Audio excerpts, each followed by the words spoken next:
I recently got to scratch illustrating a children's book off my bucket list. Actually, technically, since last time we've spoken, I've now illustrated 2 children's books, which is super cool. But I wanted to take some time today to share the journey and tell you guys what I've learned from this.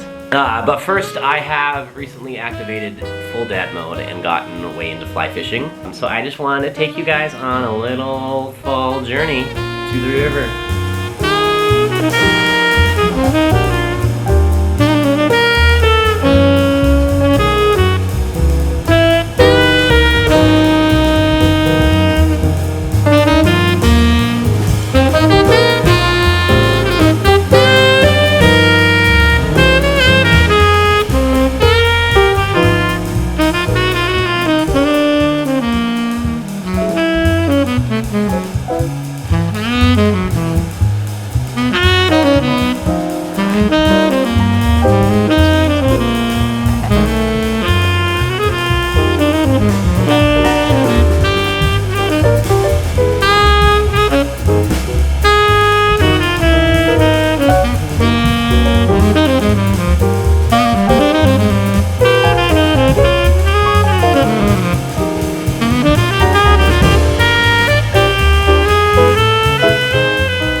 So like I said, this project kind of fell in my lap. It's kind of serendipitous how it happened because I didn't really have to put in much work.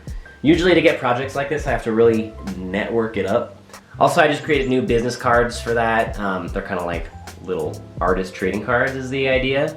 I'm kind of thinking about maybe doing a video about that, so if you are interested in seeing my process there, drop a comment. And my first step with a new project like this usually is discovery. I offer a free 30-minute consultation where I can get to meet the client and figure out what they're looking for, what the style of the book is, page count, where they are in the editing process, all that.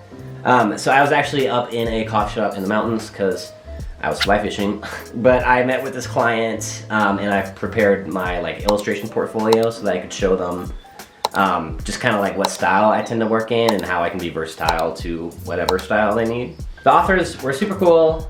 Their company is Vox Talk, but they are writing a children's book designed to teach kids beginner ASL signs.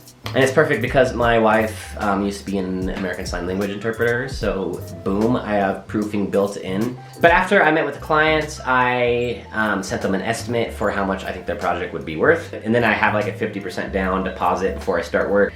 My next step in this process is putting together a mood board just to kind of figure out what style they're looking for. And the tool I use for this is actually FigJam by Figma. I think it's free, so check that out if you're looking for a good tool. But I use this to kind of lay out some different styles so we can figure out exactly what they're looking for in a children's book before I start sketching. And then after figuring out what they were looking for in terms of style for this book, I started sketching out some options for the first spread. I like to present sketches in black and white. That's kind of a choice I do just to keep things objective so that we're not getting distracted by a client being like, oh, I don't like purple, so we shouldn't do this option, where it's it just takes out some of the complexity. And they actually ended up liking this option the most. So I went ahead and executed the first sketch, and then after they approved that, I got on to sketching the rest of the book. A big goal to both me and the client with this project was just making sure that the subjects in this book are diverse. I wanted to make sure that I'm being inclusive and not just showing, able-bodied people of the same race. I did sketches for the interior spreads, and then after the client approved those, I could move to execution, color, and whatnot. They didn't have a ton of branding, they had a little bit of a color palette. So I, pulled in some of their colors and then kind of built off that a little bit. Maybe it's the graphic designer in me, but I, try to approach illustration with the overall brand in mind. So I want this to kind of feel like the same flavor as what else they've established through their website and whatnot. But I thought it would be fun with this spread to also pull in some cozy fall colors, bring in a little jazzy fall vibe. Maybe it's just all the fall fly fishing I've been doing, but got to pour some of that into this. Yeah, but I wanted to really create a system for this. Working through a full book, you gotta pay attention to making sure that your textures are matching and that your brush strokes are matching. Little stuff like that that really only I will pay attention to. And you know me, I love some detail. This is the kind of art I usually make. Like you can see, I love to just jam-pack scenes full of action. So got to have fun building out scenes for this book too. This was a long process. I didn't just like sit down and do this all at once. It took a couple months, and they didn't really know what they wanted to do for the cover, so I got to you know, take some creative liberty to throw together a couple different compositions to give them some options. And this is the sketch that they ended up using. So I got to execute the cover with that.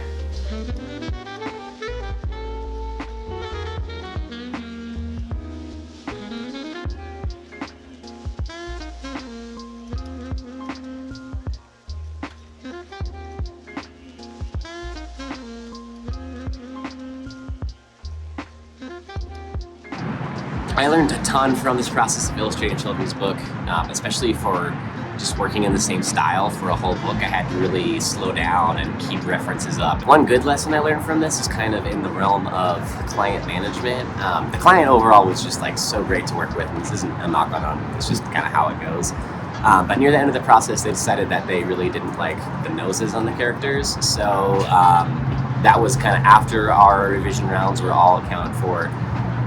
So I'm glad that I set that up that way and really clearly defined, you know, rounds and revisions up front, because that just allowed me to like open up a new contract for the time spent there. So Tiny Hands, Big Dreams got wrapped up and sent off to print, and here it is. Immediately got an opportunity to apply to things that I just learned because the client actually reached back out looking for a second children's book. So I followed the same flow that I learned starting with Discovery. We sort of had an illustration style established through the last book, but this application would be a little different. So it's kind of a mix between like a children's book and kind of flashcard approach. But I did some research, and there's a lot of other books trying to do a similar thing, so I had to think critically about what we could do to make this stand out. So after I presented some ideas to the client and got a direction, I presented them 3 sketches.